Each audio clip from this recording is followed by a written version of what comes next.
What's a secret you have sworn never to tell, but you'll gladly share anonymously on the internet? Story 1. I slept with a coworker of mine for a few months. She liked me because I was the quiet type, and I was pretty new to physical relationships at the time. It lasted for about 4 months, and then she became extremely distant, trying to get me removed from the division, Navy. Everyone sided with her since they all partied with her and seemed infatuated. Eventually, she got caught sleeping with a higher-ranking supervisor, and people finally backed off from me. She was later stationed on an aircraft carrier, where she got involved with a married chief and was ultimately discharged from the Navy because of it. This girl made my life miserable for 2 years. She never found out how she was caught sleeping with that married chief, nor did she suspect that her Facebook password was unbelievably easy to guess. Back when things were still good between us, she used to log into my computer when she came over, and her email would pop up on my Facebook when I logged in. One day, out of boredom and frustration, I accidentally guessed her password and logged into her account. I couldn't believe it. I snooped around and discovered how she truly felt about me, as well as messages exchanged between her and a guy 4 ranks higher. Out of sheer spite, I forwarded those messages to the guy's wife. He ended up getting kicked out and divorced. To this day, I still feel guilty, but I also felt like his wife had the right to know. Now, she's living with the supervisor she got caught with initially, and I haven't spoken to her since. I genuinely hope she's doing well, but I know if she ever found out what I did, she'd find a way to hurt me. I haven't been in a relationship since because I'm too scared of what might happen. Story 2. When I was 4, it first happened. My stepbrother, who was about 14 at the time, came into my room and started rubbing my back. Then he began kissing me. I didn't understand what was happening because I was too young to know any better. Eventually, he was naked, and I was undressed from the waist down. You can imagine what took place afterward. This wasn't just a one-time occurrence. It happened every night for 2 years. Then he got a girlfriend, and for about a month, everything seemed fine. But then my other stepbrother, who was 15, did the same thing. This continued until he graduated from high school. Now both of them are in the military. One of them is even a Marine. I have never had the courage to tell anyone. I guess sharing this here doesn't really count, but it's the closest I've come to speaking out. I'm 20 now and I still haven't told a soul, except for you. Story 3. My mom and dad were both previously married to other people during their younger years. They each had children with their former spouses. My mom had 2 daughters from her previous marriage. By the time I was born, my youngest half-sister was about 15, and the eldest was around 18. When I was 7 or 8, my parents split up. The reason? My dad admitted to having an inappropriate relationship with my now 25-year-old sister, his stepdaughter, who was married and had children of her own at the time. It gets worse. When I was around 20, my youngest sister, the one who wasn't involved with my dad, started speculating that he might be the biological father of at least one of my other sister's kids, one of my nieces. That would explain why he bought her a car when she turned 16. To sum it up, my dad cheated on my mom with her daughter, and I might have a half-niece sister. I don't visit home very often anymore. Story 4. I was in a long-term relationship with my ex-girlfriend for almost 8 years, and we even lived together. Toward the end, we had problems like any other couple, nothing that couldn't be fixed. But then my company hired a new girl, and we ended up sleeping together, and she got pregnant. I had to break up with my girlfriend, telling her that our problems were beyond repair, which was a lie because I still loved her and wanted to be with her. She never knew the real reason. I talked to the new girl, and we decided to have an abortion. The problem was that where we live, abortion is illegal, so we ended up going to a shady illegal clinic, if you could even call it that, and she had the procedure done. That's when the real problems began. The job wasn't done correctly, and she started experiencing severe health issues. That was 9 months ago, and she's still dealing with significant medical complications. We've spent a lot of money on private clinics and doctors. I've stayed with her through all of this because her health issues are partly my fault. After 9 months, she started developing feelings for me. She even says she loves me, but I don't feel the same. If I leave her now, she wouldn't be able to afford the medical expenses on her own. I'm only staying out of the small sense of responsibility I have left. Besides the 2 of us, nobody knows about this. The only thing I know for sure is that I'm still in love with my ex-girlfriend, and I want to be with her. She wants me back too. I feel completely stuck in this situation, and it's all my fault. I'm the worst person for making 2 women suffer like this. Story 5. One time in middle school, a bunch of guys from the swim team and I were staying over at a friend's house because we had a meet in the morning. Around 1 a.m., I went to the kitchen to get a glass of juice and saw the family dog scratching at the door, trying to get in. Wanting to be nice, I opened the door just a crack to let it in. What I saw next was something I didn't understand at the time. I accidentally caught a glimpse of my friend's mom using a very long, double-ended black dildo while pegging my friend's dad. The dog ran in and jumped on the bed, startling them. They looked toward the door, but luckily I only saw the whole thing through a mirror reflection, so they couldn't see me, just that someone had seen them. I quickly closed the door and ran back to my friend's room, pretending nothing had happened. 15 minutes later, the mom came into the bedroom wearing a bathrobe, awkwardly telling us, "Okay, boys, time to go to bed." She scanned our faces to figure out who had seen them, but I kept my expression completely neutral. Even on the 4-hour drive to the meet the next day, I acted like nothing had happened. I never told my friend or anyone else what I saw because my friend was a hardcore, naive Christian, and I knew it would completely mess with his mind. Story 6. A few years ago, my great-aunt was involved in a terrible car accident when someone in a PT Cruiser rear-ended her at 98 miles per hour. Her car flipped and caught fire. We were all told that she died on impact. The day after her death, I was in my PE class, feeling extremely depressed. That side of my family never really cared for me, but she was one of the few who treated me with compassion, care, and love. I overheard my coach talking to 2 other coaches saying, "You guys heard about that terrible accident yesterday morning on highway?" "Yeah, well, my wife's boss was there. It was horrible. He saw the woman burning alive, trying to put out the fire. People tried to pull her out or put the flames out, but it was just too intense." Hearing that, I started to panic and broke down crying. When the coach asked me what was wrong, I told him that she was my great aunt and that we had been told she died on impact. He excused me from the rest of the day. The only other person who knows the truth is my father. I told him when he picked me up from school that day. We decided to keep it from the rest of the family because it would completely devastate them to learn that she suffered. It actually feels good to finally get this off my chest. I've never told anyone else except my dad. Story 7. I was at a party once with a group of people I only knew from school. A bunch of these guys were getting really hammered and acting obnoxious.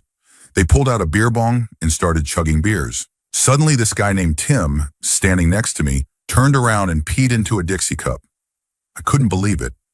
As we stood there, watching the others take turns with the beer bong, I impulsively grabbed the cup of pee and casually poured it into the beer bong as if nothing was wrong. My friends, who were standing around me, were completely shocked. We all froze for a moment to see if anyone else noticed, but no one did. We collectively held our breaths as the next guy stepped up to the bong and downed it like a champ. We started cheering, and somehow the guy never suspected a thing. Turns out, Natty Ice really does taste like piss. Story 8. I was born in England but raised in Colombia. During high school, I met this gorgeous Colombian girl. She was 16 and I was 17.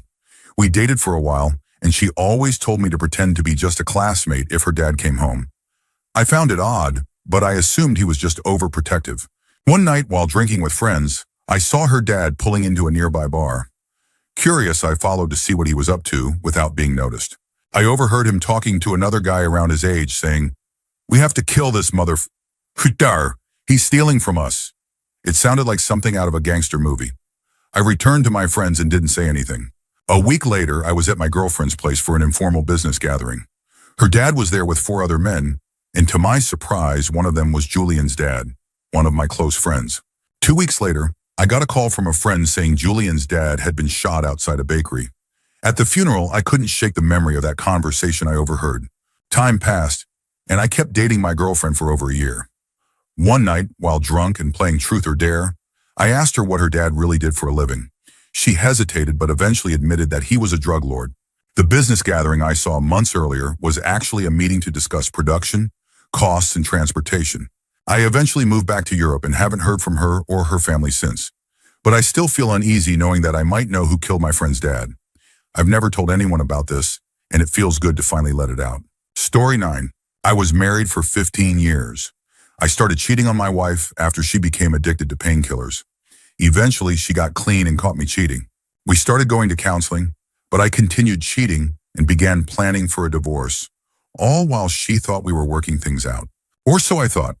Over the next year, while we were supposedly fixing our marriage and seeing a counselor, she met a guy from another state online. They started having virtual S, and eventually she arranged to visit him for a week.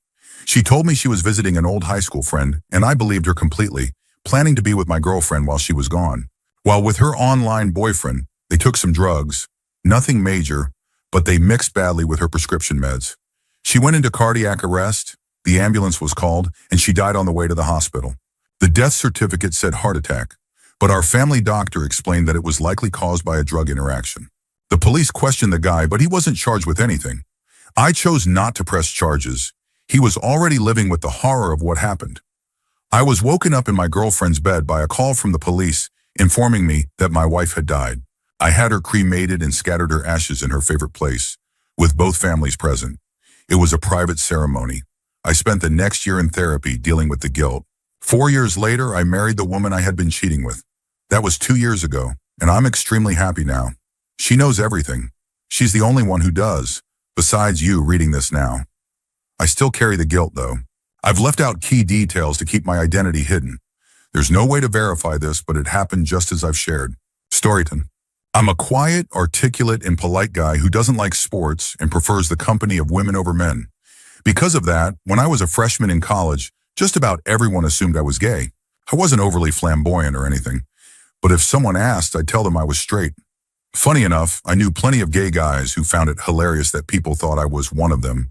Because of this assumption, a lot of guys didn't mind if their girlfriends hung out in my dorm room while they were drinking and watching sports with the other guys.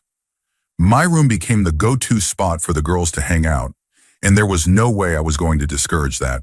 Long story short, over a 9-month span, I ended up sleeping with 7 girls, all of whom were girlfriends of these naive, trusting guys, including the girlfriends of my RA, my roommate, and the guy in the room next door.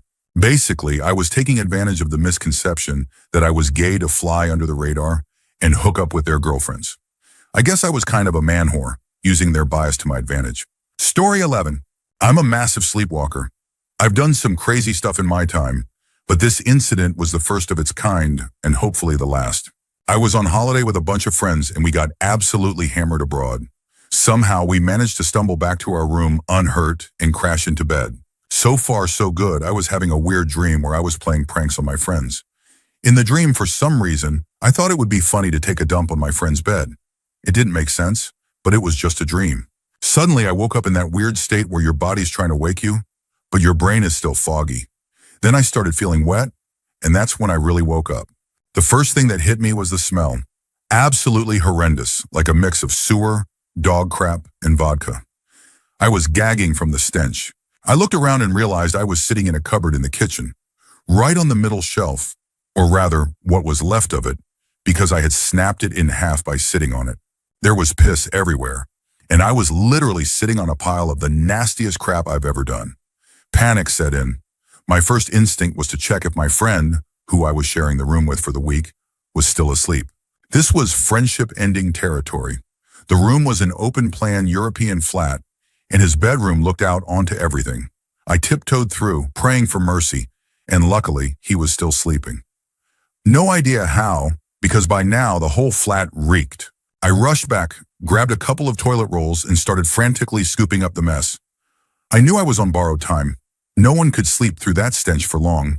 Eventually, I got it mostly cleaned up, but the crap had managed to seep under the cupboard. There I was, lifting this massive piece of furniture to wipe up the mess, feeling like the biggest idiot on earth. Then it hit me. I had to fix the broken shelf, which was still smeared with crap, or the hotel would charge me. Somehow I managed to balance the shelf pieces together, close the doors, and lock the cupboard. On the verge of tears, I crawled back into bed. Miraculously, my friend never found out, and the hotel never said a word. But I swear I will never forget that nightmare.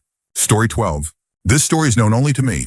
The 5 friends I experienced it with, my girlfriend, my mom, were close. And now, to you. 5 friends and I set out on an adventure to see a concert. The concert was in one city, but since we had about a day to kill, we decided to hit up a big city an hour away. None of us are from big cities, so we thought it would be a good opportunity to stretch our legs, have some beers, relax in a nice hotel room, and maybe play some cards. Here's what actually happened. We ended up buying 90 beers, staying in one of the nicest hotels I've ever seen, and playing the most messed up drinking game imaginable. This led to the idea of getting some of our younger friends into a strip club. That plan didn't work out, so someone suggested bringing the strippers to us. Cue Craigslist. We found a decent-looking stripper named Nancy. Everyone agreed, we made the call, and then the waiting began. Keep in mind, we were all completely wasted. At the time, I was in a relationship, so I decided to skip out on the stripper experience and hit up a bar to meet some locals for an hour. Just as I was getting up to leave, there was a knock at the door. I opened it, and the sight I saw left me speechless. First, a tiny, overweight girl walked in, followed by a 6-foot-tall woman with a hair lip. The shorter one was nearly a midget, probably weighing around 130 pounds. As they walked in, I turned to my friends, and their disappointed faces said it all. As I walked out, I heard one of the women say, "So, which one of you boys is the 19-year-old?" As soon as I got into the hallway, I collapsed on the floor laughing. After a smoke, I realized this was too funny to miss and went back inside. When I returned, I opened the door to find the midget, completely naked, riding one of my buddies on a table. James Brown was playing on a laptop in the background, and one of my friends was chatting up the lady pimp. I sat down and decided to DJ the Weird Dry Humping Fest, playing more James Brown tracks. The midget stripper bounced on everyone in the room except me. I started talking to the lady pimp, getting to know her and asking what it's like to be in her line of work. She was actually pretty chill. Then in my drunken state, I decided I wanted some drugs for the concert and asked if she could help. She made a phone call and told me it would be $80. I asked for collateral and she said, "I'll leave Nancy." Drunk brain, great score, drugs. About 20 minutes later, Nancy started telling us how she had only met the lady pimp about an hour before showing up. Apparently, the lady pimp gave her crack to smoke, and Nancy had no idea who she was. To top it off, Nancy admitted she had run away from home and was only 18. We all freaked out, realizing we were $200 down for the stripper and $80 down for drugs that never arrived. Nancy's story was actually pretty sad, but at that moment, we were too drunk and angry at ourselves for being so gullible.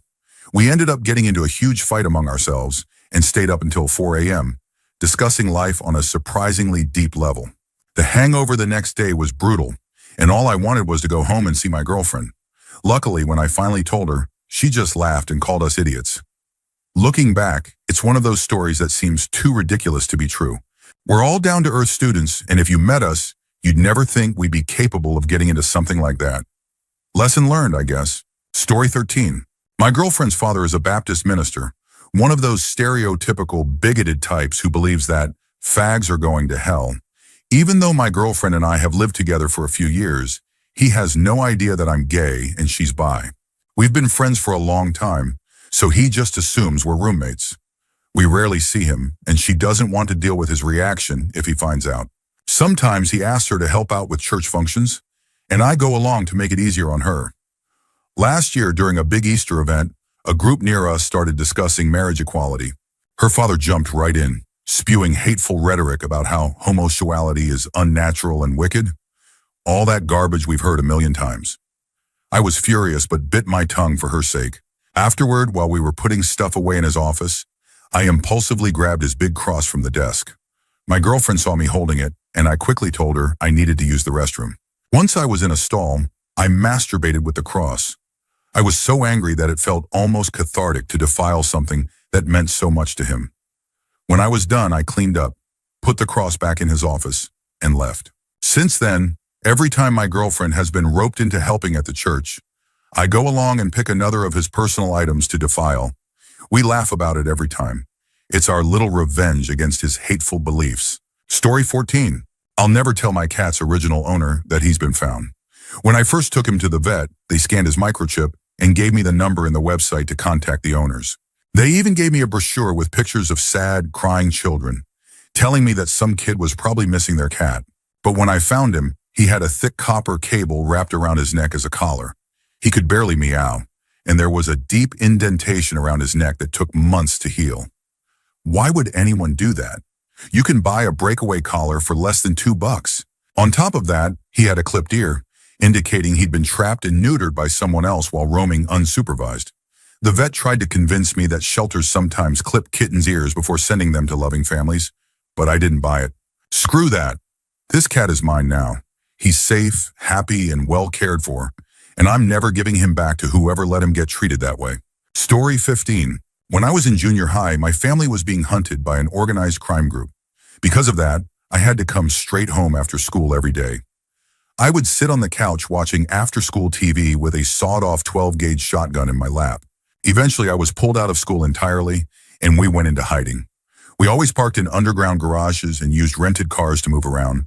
I remember one terrifying moment when my brother, trying to be funny, pretended to break in through the front door. I almost shot him through the door before realizing it was just him. The police showed me countless photos to see if I could identify anyone who might have been following us. Much later, my father passed away because a doctor prescribed two incompatible medications. There was no investigation or malpractice suit, and I was told not to look into it. I've never been able to talk about any of this with anyone. Story 16. I believe that my ex-girlfriend's husband killed her. I'll try to keep it short. We were each other's first loves, dated from 15 to 21 years old. It was a passionate but toxic relationship. She had severe mental health issues, anorexia, bulimia, and other problems. We were in an abusive relationship. She would sometimes try to provoke me into hitting her. It was seriously messed up. Eventually it ended. I always loved her and missed her, but I wouldn't go near her again after I grew out of the issues that led me to that relationship. Fast forward 10 years. I was back in my hometown for Christmas and ran into her at the grocery store. We walked to her car together. It was awkward. She laughed nervously and admitted, "I'm still crazy. I'm in a horrible marriage." I told her to leave and start over. She got serious and said, "If I tried to leave, he would kill me." I left feeling sorry for her, but also relieved not to be with her anymore. Last year, 5 years after that encounter, I heard she had died. I reached out to a family member to pay my respects and learn what happened. Her sister broke down when she realized it was me. She told me that my ex used to have unexplained broken bones and other signs of domestic abuse. She said, "I'm sure he killed her." I asked why, and she explained that a month before her death, my ex had told her, in a semi-joking way, "I'd never kill myself, so be suspicious if I do." The case was never investigated, and her body was cremated. She's gone now. I ended up writing a letter to the town's chief of police, telling him to be suspicious if the guy's current wife ever ends up hurt or dead. I have a great life now, a loving family, and I'm happy, but part of me feels guilty, like I could have saved her. I think about it every day, and I feel terrible for understanding, on some level, how someone could be pushed to that point. I still silently apologize to her for not doing more. Story 17. This is the most terrible thing I've ever done, and no one knows about it. When I was in second grade, I used to take a shortcut home with two of my friends, Henry and Freddie. We would climb over a chain-link fence at the back of the school field and cut through the backyard of an abandoned house to get home. The yard was full of sagebrush, tumbleweeds, and trash stuck in the brush. One day, one of them, I can't remember which, they're twins, found a lighter. Being young and dumb, we decided to set an empty Doritos bag on fire. That wasn't enough, so we started burning other things too, until we somehow managed to start a bonfire with flames taller than us. As if burning down an empty lot wasn't bad enough, an elderly blind man came out of the old shack, waving his white cane. I can still see him clearly as the fire spread toward his house while we ran away as fast as we could. When I finally got home, it was 5 hours later than usual, and I got grounded for 2 months. I never told anyone where I had been, which only made my punishment worse. That night, the news showed footage of a house fire that happened suspiciously close to our school. Story 18. I doubt anyone will read this, but I just need to get it off my chest. I exist because of an accidental teenage pregnancy. My dad was 16 and my mom was 17. My biological mom wasn't mature enough to handle a baby, so she left me with her mother to raise. Eventually, my grandparents adopted me when I was 3. During all of this, my dad wanted to take care of me. He knew that my mom's parents wouldn't raise me well, and he wanted to make sure I was all right. I wasn't. Being raised by my grandparents, I was treated like an outsider and endured emotional, verbal, and physical abuse from both my grandfather and his daughter. I grew up feeling isolated, and it led to severe self-esteem issues, an eating disorder, and anxiety. I even attempted suicide. No one knows that I'm aware of the custody battle between my dad and my grandparents. It didn't last long, but I know I would have been happier and more well-adjusted if my dad had raised me. Now that I'm an adult and have gotten to know him, I realize how alike we are and how much better my life could have been. I wish he had fought harder for me back then. Now I just have to make up for lost time. Story 19. This is a long post, but I need to get it off my chest. When I was a kid, my parents fought a lot. I was a sensitive child, so yelling and arguments terrified me. I always feared that they would divorce, and I couldn't imagine life without both of them. Looking back, I realized they were probably just stressed from working so hard to support our family as immigrants. When I was 16, they got into a terrible argument over something minor. In the chaos, my dad hit my mom, and she retaliated by pushing him backward, somehow dislocating his thumb. I don't know the full story as they never acknowledged that it happened afterward. I'll never forget the moment I saw the door fly open, and my mom came running down the hallway, her face bloody, screaming for me to call the police. I was so scared I didn't know what to do. Instead of calling the police, I called a family friend who took my dad to the hospital. I stayed home to console my mom until she fell asleep. Afterward, I went into a robotic state, cleaning up the bloodstains with a brush and water. The next day, I went to school as if nothing had happened. The memory haunted me, and one night while drinking with two friends, I blurted out, "My dad hit my mom." They didn't take me seriously since we were all tipsy, and their nervous laughter just made me cry harder. Since that incident, I've never talked about my family with anyone.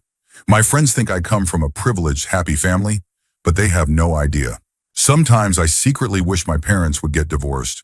I know it's selfish, but I just want the fighting intention to end.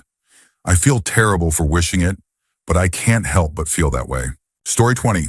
This is actually my mother's story, and she has allowed me to share it with all of you.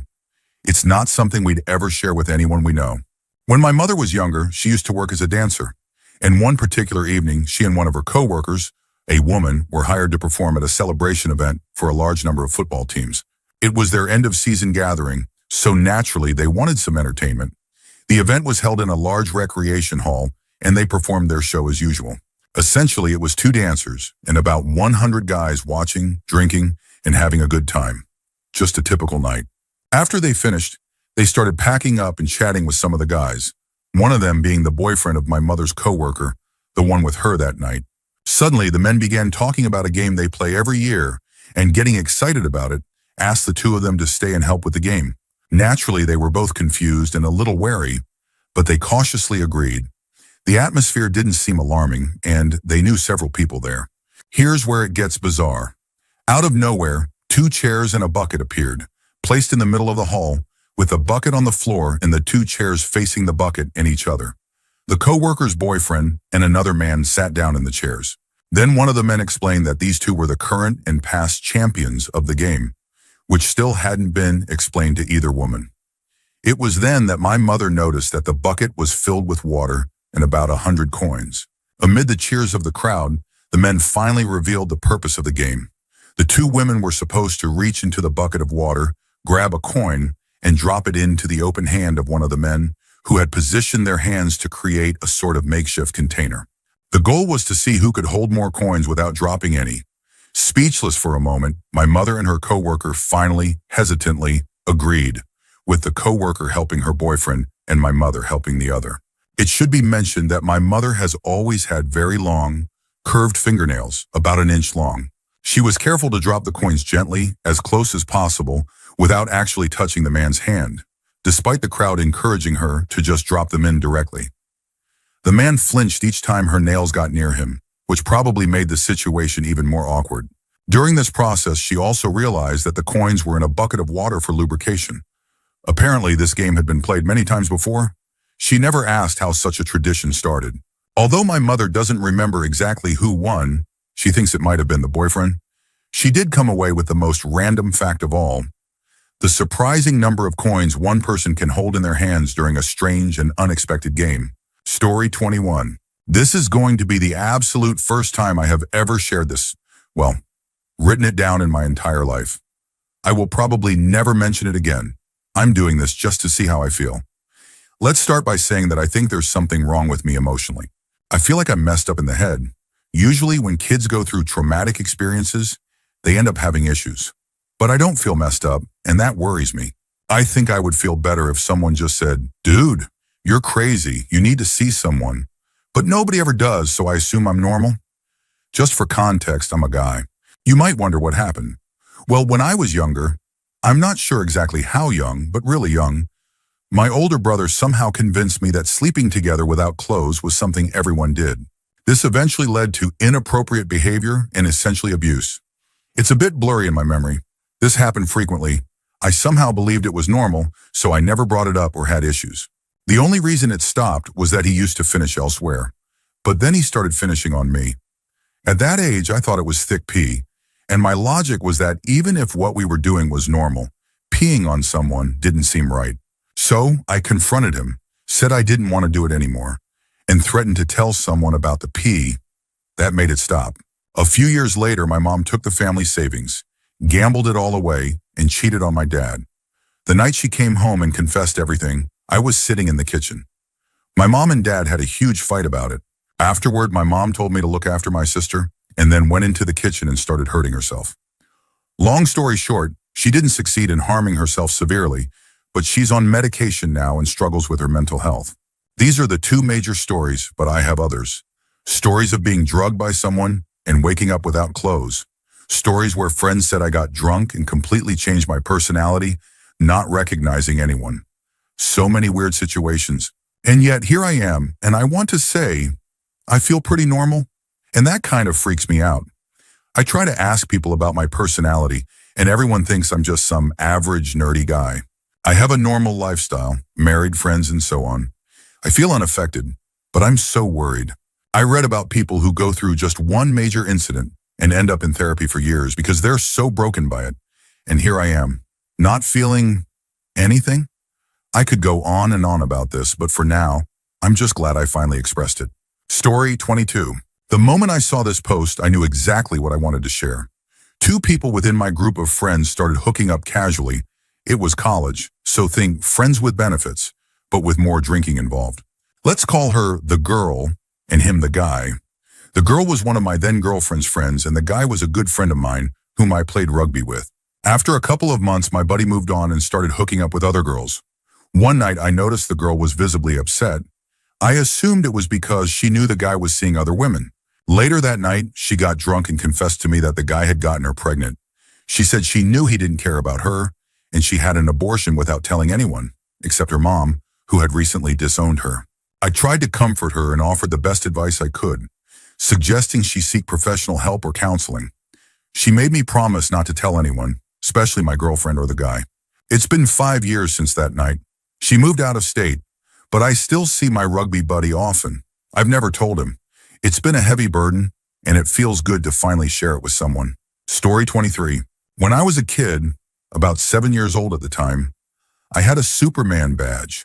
One of those you get with your birthday cards. It's hard for me to remember all the details, but I remember having a friend over from school, and we were playing superheroes or something like that, wearing our birthday badges that we had collected that year. I was just a typical, thoughtless kid back then and didn't let my younger brother play with us because I wanted to have private superhero time with my school friend. My brother was about 4 or 5 at the time. After a while, we went back inside after leaping around the backyard with pillowcase capes and invisible force fields, and we played some Nintendo 64 for about an hour. We had left our superhero costumes and badges outside. I remember my mom coming in and asking where Darren was, my brother, and I just shrugged and said, I don't know. The next thing I knew, I heard the most blood-curdling scream I've ever heard in my life. My friend and I dropped our N64 controllers and ran outside. My little brother was crumpled on the ground at the base of the garden, having jumped off the deck, about 25 feet, onto the concrete below. He was wearing my cape and my badge.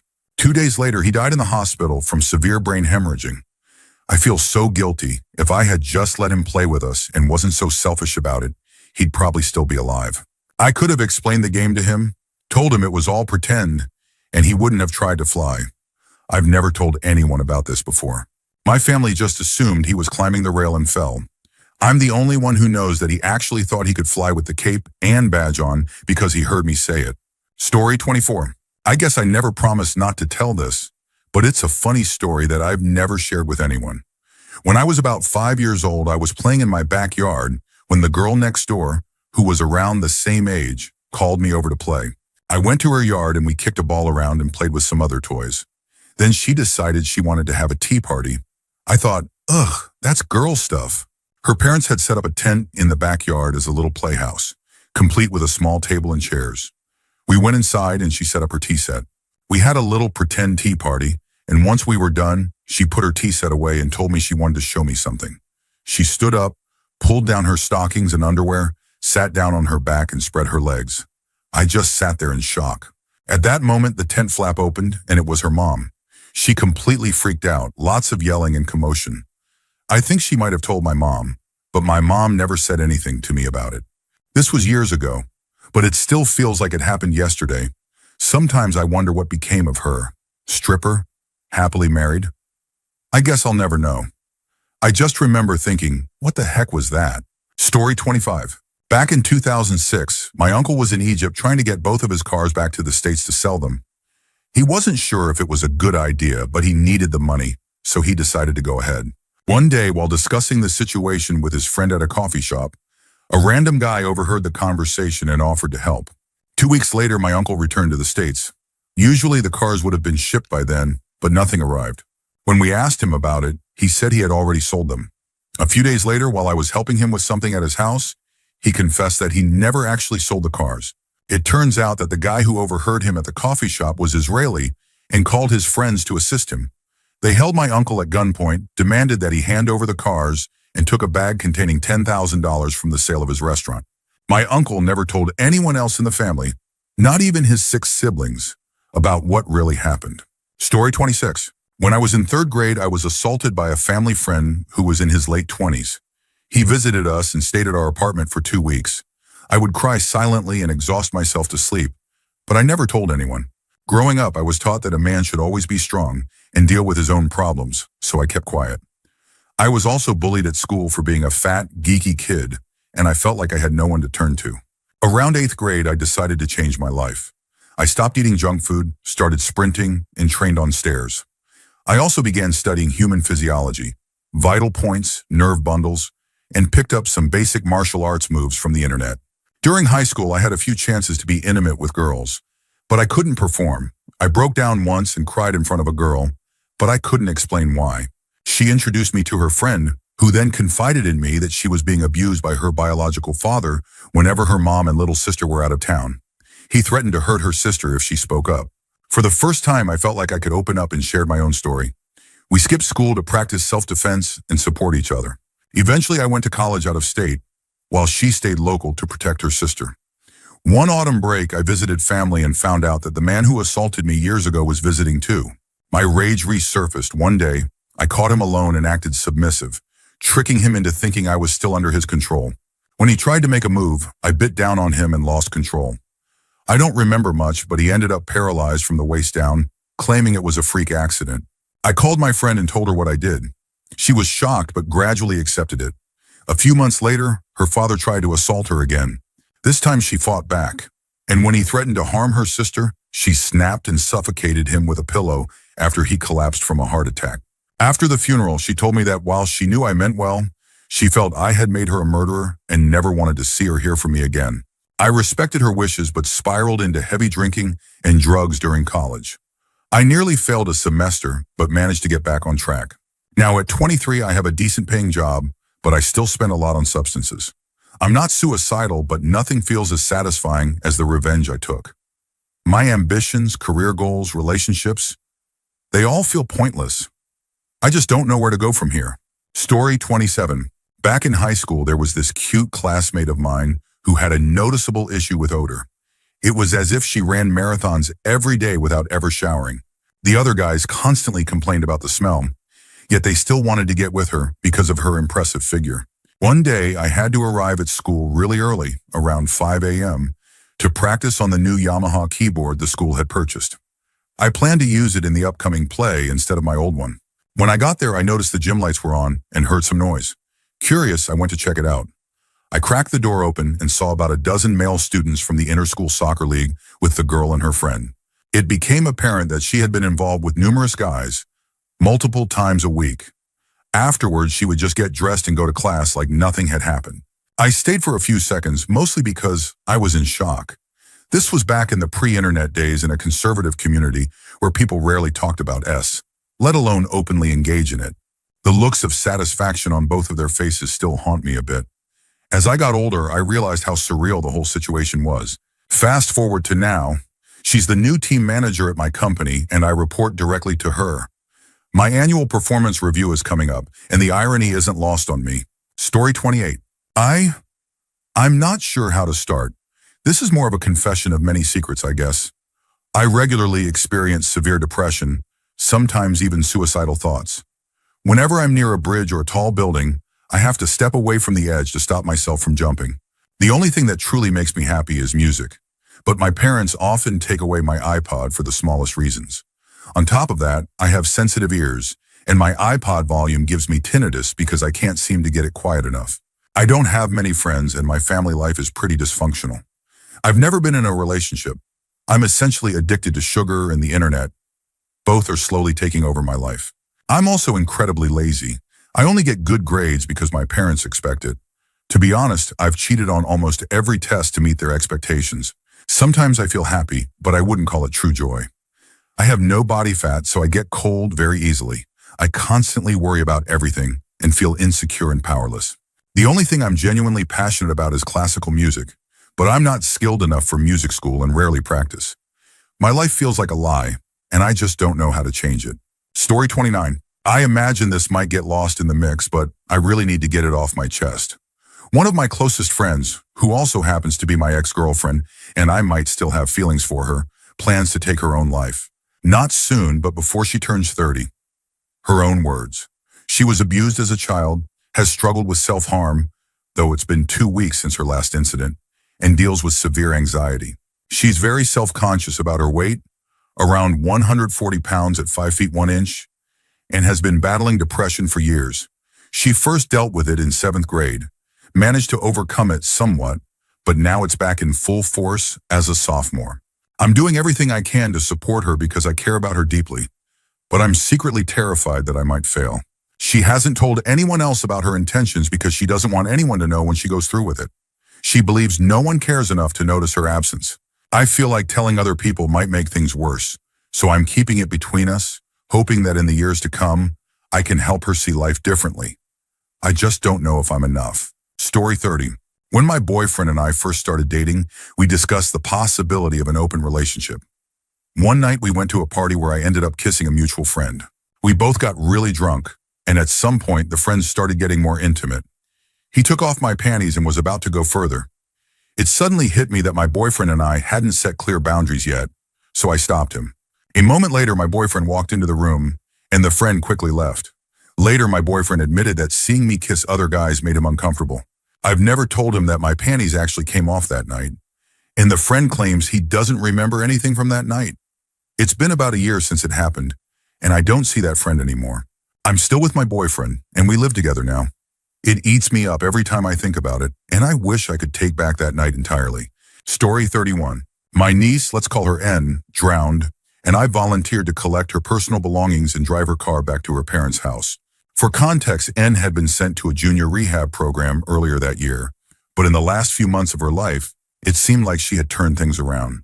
She graduated high school, was just a few weeks away from turning 18, and the autopsy showed no intoxicating substances in her system. Despite that, her grandmother, my dad's first wife, let's call her G, insisted that we search the car to make sure there wasn't any alcohol or drug paraphernalia hidden inside. We didn't find anything illegal except a few firecrackers, but we did come across a film camera. This was back in 1999 when digital cameras were rare. G told me to take out the film and throw it away since she didn't know how. Instead of tossing it, I slipped the film into my pocket. I wasn't sure what to do with it, but eventually I decided to develop it myself. The pictures showed N at a party. Everyone was drinking, clearly underage, but they all looked happy, including N. I thought about showing the pictures to her parents, but I couldn't decide whether seeing N drinking would make them feel better or worse. In the end, I misplaced some of the prints and the negatives. Now with only a few photos left, I can't bring myself to tell her parents the truth. It just doesn't seem right when I don't even have all the pictures anymore. Story 32. My wife and I have, or had, a theoretically open relationship. The idea was that if either of us developed feelings for someone else, we wouldn't deny it. Not just casual hookups, but something deeper, where the other person genuinely meant something. It was mostly theoretical because neither of us is particularly outgoing or actively looking. Then unexpectedly, I met someone and developed strong feelings for her. Best I could tell, the feelings were mutual. I stayed honest with my wife throughout, and to my surprise, she remained true to her convictions. She even helped me plan dates with this new person. After those dates, my wife would want to hear all the details, and it turned out that hearing about it actually excited her. I realized that her supposedly low S drive was more about finding the right kind of stimulation, and hearing those stories was a big part of it. Things eventually became awkward between me and the other woman. I guess girlfriend would be the right term, but it felt more significant than that. We're still friends, though there was a rough patch for a while. Meanwhile, my wife kept encouraging me to reconcile with her and continue the relationship. Now my wife is pregnant, and her already low S drive has hit new lows. Oddly enough, she keeps bringing up my friend, almost as if she wants to outsource intimacy while she's not in the mood. I'm honestly conflicted. My wife insists that we can't ever tell anyone else about this, but at the same time, she really wants me to pursue the relationship with my friend. It doesn't seem fair to my friend, who's at a different stage in her life now and looking for stability. I love both of these women deeply. It feels strange to be in love with two people at once, and it's even weirder that my pregnant wife is not only okay with it, but actively wants me to reconnect. I'm just not sure how to handle any of this. Story 33. A few years ago, I was on a company trip to Hawaii. On the first night, some coworkers and I were sitting at the bar having drinks. There were about 500 people from our company at the resort, so we practically took over the whole place. After a few hours, the bar was a chaotic mess, with everyone drinking way too much. I was sitting at a table with a few colleagues when an older woman approached us. We were around 21 to 23 years old, and she looked to be in her late 30s. She immediately started hitting on my friend, whispering provocative things in his ear and complimenting his looks. After about 5 minutes, my friend and I exchanged glances, and I gave him the approving nod that basically said, "Yeah, man, go for it." They got up and walked down to the beach area, disappearing for about an hour. The next morning, we were having breakfast in the dining hall when I spotted the woman from the night before. She was sitting at a table with 2 kids and her husband. Then came the shocking realization her husband was the vice president of our company. She made a few awkward, guilty glances toward our table, but her husband seemed completely unaware. I later asked my friend if she had mentioned being married, but he swore she hadn't. To this day, neither of us has told anyone about that night. We both still work for the same company, and so does the VP. Story 34. I used to work for the state's registry of births, deaths, and marriages, and while I was there, I found out something shocking about one of my best friends. He has a half-brother that he doesn't know about. Here's the backstory. My friend's mom divorced her abusive husband and remarried when my friend was about 8. My friend doesn't remember his biological father fondly and considers his stepfather, who legally adopted him, as his real dad. His new dad and mom never had more children, so he was essentially raised as an only child. He never seemed bothered by it until recently, when my own siblings started getting married and having kids. He mentioned that he wished he had siblings. We're both gay, and he doesn't plan on having children, so having extended family would mean a lot to him. I found out about his half-brother because I knew my friend had changed his name as a kid, and while working at the registry, I thought it would be a funny surprise to look up his records. I was warned against looking up friends or family members' records, mostly for privacy reasons, but also to avoid the burden of unwanted knowledge. I didn't listen, and after I saw the record, I instantly understood why that rule existed. So, I discovered that my friend has a half-brother. I know his half-brother's name, the area he lives in, not far from my friend, and that he has 2 kids, meaning my buddy is technically an uncle. I can't bring myself to tell him because his biological father is a part of his life he has chosen to forget. For all I know, this half-brother could be a terrible person, so I try to convince myself that my friend would never want to know. But sometimes I wonder, what if he would actually want to meet him? It's a burden I'll probably carry alone. Story 35. I suffer from severe depression, and after trying therapy, counseling, and more antidepressants than I can count, I finally found one that sort of worked. I was taking it for a while, but my family, being as ignorant as they are, believe that all medications are poison. They forced me to stop taking them, convinced that being suicidal was somehow preferable to taking meds.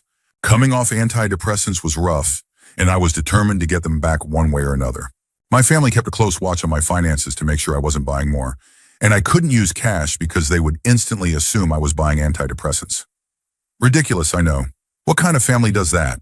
Since I'm a chemist, I decided to make the medication myself.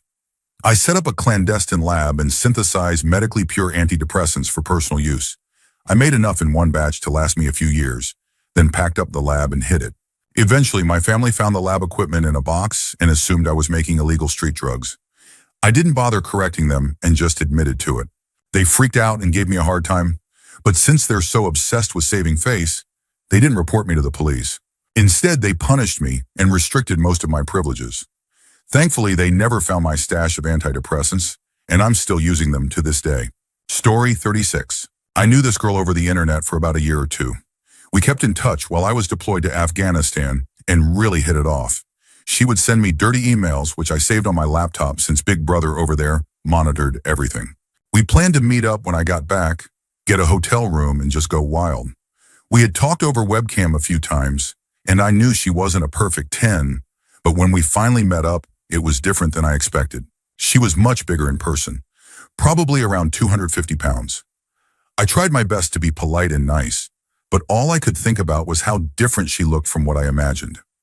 I spent the entire time trying to avoid intimacy without hurting her feelings. Afterward, when I went back to my home station, I basically cut all ties with her. I blocked her on AIM and Skype, deleted the emails, and even re-rolled my game character to avoid her. I pretty much put her out of my mind. Fast forward about a year and a half.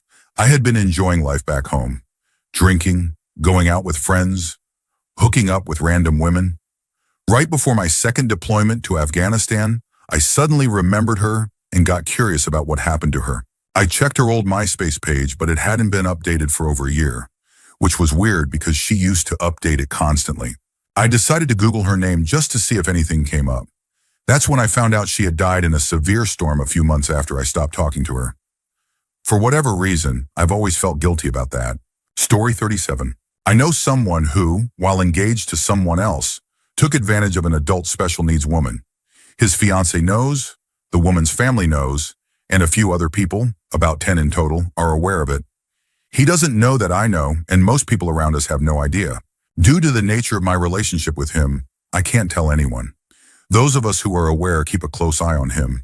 The woman he took advantage of is still part of the same social group, which makes it even more complicated. Her family and the woman herself have insisted that we don't take any further action, only to keep an eye on him. Since he doesn't know I'm aware of what happened, it actually helps me monitor him better because he doesn't know to be cautious around me. His fiancée moved back in with him after the incident.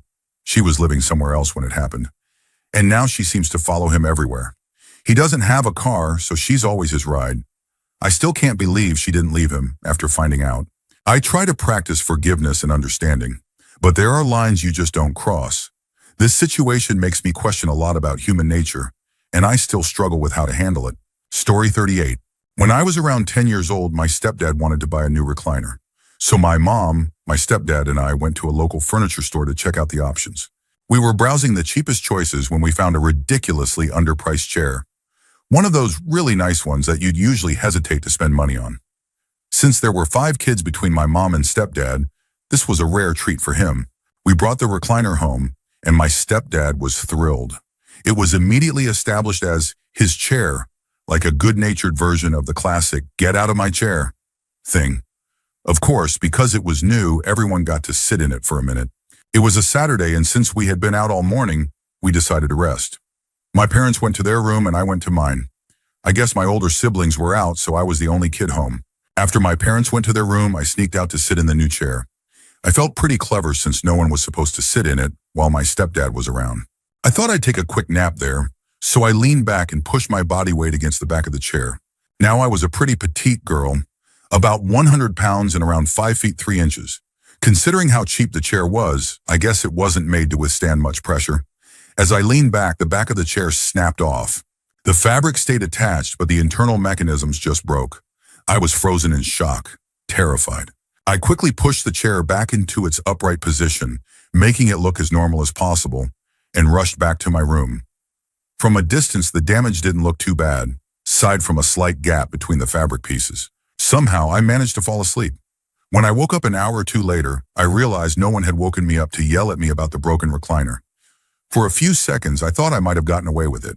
Then I started to panic, thinking maybe my parents were just waiting for me to wake up to confront me or were planning some kind of punishment. When I finally left my room, I walked into the living room and did a double take. There was my stepdad sitting in his old recliner, while the new chair was lying flat on its back in the middle of the room. My stepdad just sat there silently, and I couldn't help but give him a look that said, "What did you do?" To this day, I have no idea how I kept a straight face. I can only imagine the moment when his 6-foot frame toppled backward out of the new chair. The way he just sat there, defeated in his old recliner. It's still one of the funniest things I've ever witnessed. Story 39. I fell in love with my best friend, a woman, who has been dating an old college buddy of mine for the past 5 years. We always clicked because it was purely platonic at first. We just understood each other completely, almost like soulmates but with different anatomies. I thought my feelings were one-sided, so I kept them buried until one night when she admitted that she was in love with me too. That night we hooked up, and it was the only time in my life, despite having been with dozens of other partners and having 2 long-term relationships, that I ever truly felt like I was making love to someone. We spent the whole night talking, like we were getting to know each other for the first time.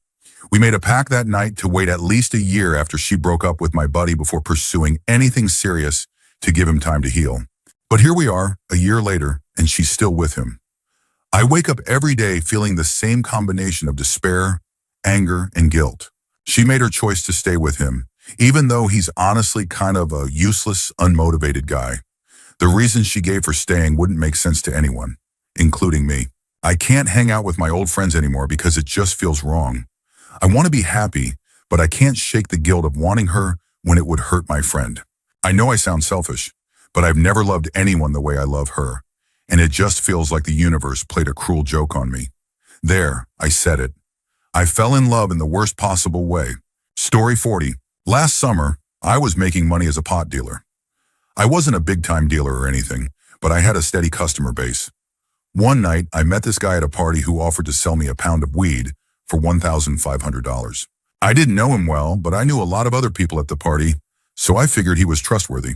I convinced a friend to pitch in $400, and the 2 of us met the guy at a Fred Meyer parking lot. We got into his Ford Explorer, and everything seemed cool at first. Just a friendly conversation with the driver. Suddenly, the car sped up to about 45 miles per hour down a residential street, and that's when things went bad. A guy popped up from behind the back seat with a knife and started slashing at us. My friend got the worst of it, but I ended up with a deep stab wound on my hand that required stitches. We were robbed of $1,100, a massive loss for a kid who had just finished his senior year of high school.